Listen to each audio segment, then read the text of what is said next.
O Opiniões de hoje eu diria que é mais importante e delicado até que o restante do programa. Sim, eu falei que um dos times não rebaixados até hoje no futebol brasileiro é o São Paulo. E aí o torcedor rival fica, mas o São Paulo caiu, o São Paulo já foi rebaixado, o São Paulo isso, o São Paulo aquilo. Não, o São Paulo não foi rebaixado e você não tem o direito de achar ou de passar isso pra frente. Em 90, o São Paulo não caiu, goste você ou não. Pois é, por mais esdrúxulo que seja o regulamento do Paulista de 90, o São Paulo não foi tecnicamente rebaixado. Mas é bom lembrar, o sentimento para muitos torcedores do São Paulo à época e para alguns jogadores foi esse. O Tele e o Zete, inclusive, já falaram sobre o assunto e eles se consideraram rebaixados, mas eles também estavam errados. O campeonato de 90 foi dividido em 2 grupos e lembrando que, à época, o Paulista vinha sofrendo um inchaço e depois deu-se um jeito de desinchar. Mas voltando ao Paulista de 90, que é o da polêmica, eram 2 grupos, eles se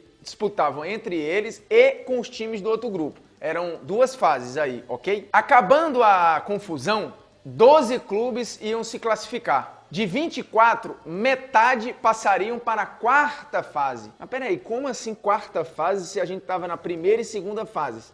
Vou chegar lá. A 3ª fase seria uma espécie de repescagem com o restante da galera que não passou de fase. Da repescagem iam sair mais 2 que iam se classificar para a próxima fase, certo? Os outros 10, o que acontecia? Nada. Eles saíam do campeonato. E é aí que entra a confusão, porque teve gente achando que esses 10 eram clubes rebaixados. E entre esses 10 estava quem?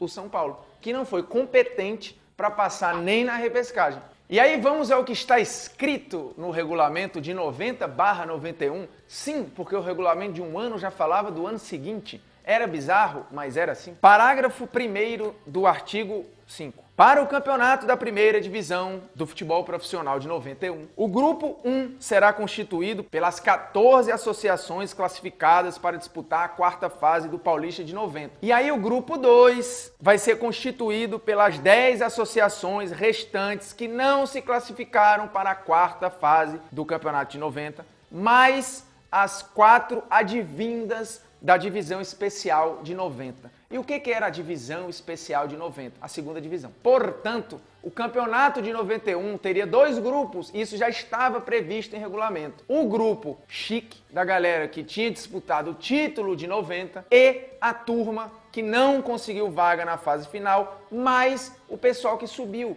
Portanto, não estava previsto rebaixamento. E está no parágrafo 2º. No campeonato da 1ª divisão de futebol profissional de 90, não haverá descenso à divisão especial de futebol profissional. E repito, a divisão especial era a 2ª divisão. Portanto, meus amigos, o São Paulo não caiu. O sentimento de frustração à época é compreensível. Alguns torcedores, por falta de informação, às vezes por embarcar no clubismo de outros torcedores, chegaram a crer que o São Paulo tinha caído, mas o São Paulo não caiu. Aonde já se viu um campeonato onde tem 10 rebaixados? Não tem, e não estava escrito isso no regulamento. Então